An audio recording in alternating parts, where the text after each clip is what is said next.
Okay, I think we're going to get started, everybody. Let's give Paul a big round of applause and get going.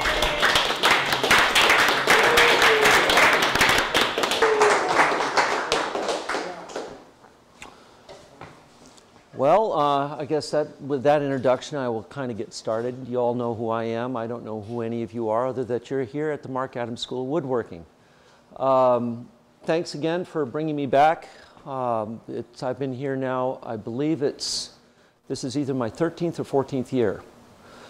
So I've been coming back either once or twice a year to teach everything from veneering, design. And this year we started something new, which was a stone class or stone marquetry. Pietradure is a skill which I picked up in Italy during my journeys back there. I've been always interested in surface decoration. And as every year, I'm trying to make each year a little bit different when I do my slide presentation, and this one will be of some current projects that I've been involved with, as well as a little bit of historical stuff which I've done in the past. So these are a few pictures from over the last 15, 20 years of a few various projects, and then I'll be getting into some of the newer things which I've been working on this last year. This is like, of course, a small jewelry box. It's a 12-inch by 16-inch. It's actually a gun case, leather lined, and you know the handles come off, the legs come off, and there's secret compartments, and you know it's sort of hard to know where to stop on these things. But I figured, you know, can I sell a jewelry box for $3,000? Well, probably not, but fortunately this one did. So I've made a few series. I don't tend to do more than 10 of anything. I find I get bored very easily. I like to move on. I like to experiment with new techniques, new ideas, different glues, different systems to put things together. For example, this piece here, this is a modern piece. It's all dyed bird's eye maple. And this is all cut out with an 1.5-inch chisel used as a knife. And those that have taken my decorative veneering class or my advanced veneering class know what a useful tool an 1.5-inch chisel is. And there was really no specific design that I really focused on. I'd like to take a design and modify it to my uses and create something that might be a little bit different. Like this Art Deco piece, it's called Ribbon Lay. It really shows a ribbon, how it circles around a central motif. And by the use of different veneers and sand shading, which is the technique of scorching wood before you assemble it, gives you this three-dimensionality, which I so enjoy.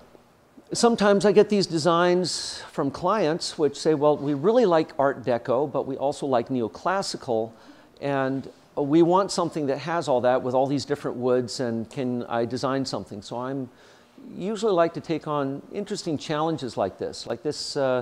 This went to a person in Chicago, and so it had elements of both. And how do you tie different designs and different ideas in to make one cohesive design? This was part of a cabinet or cabinet door.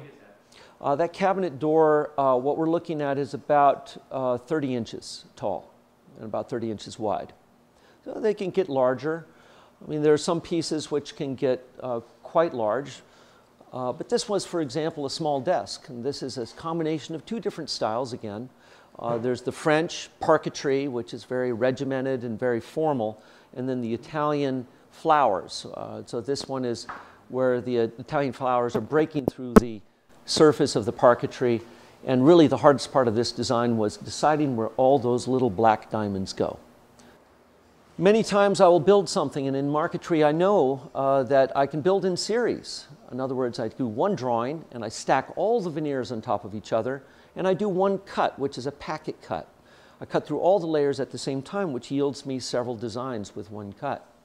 So what do I do with the extra designs? Well, I can just turn them into, you know, more footboards. This one, of course, is midnight. This is twilight, and that's morning. So this was for 3 beds that were made, queen-size beds, and all of them went to good homes.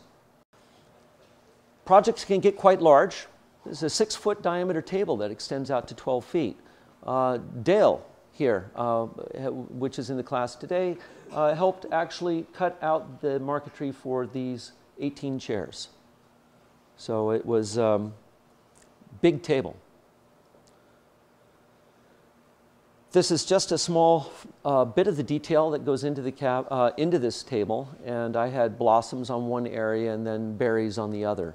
And the berries are actually life-size, so they're quite small. And then talk about sand shading very small berries, all 2,482 of them. But that kind of work, it does progress. I seem to have patience for this kind of work, and my clients enjoyed it very much. Some of the work does get very elaborate. This was another one for a client which had a very scientific mind. This is a 72-sided polyhedron. And when I first brought the table, the diagram to the client and brought the skin before gluing it up because he wanted to see it. And I said, well, okay, I brought it. And he said, oh, well, and he looked at it for only about 2-3 seconds. He said, well, you know, there's this area in here, and it should have 3 different pieces of veneer, and there's only one. Can you change that?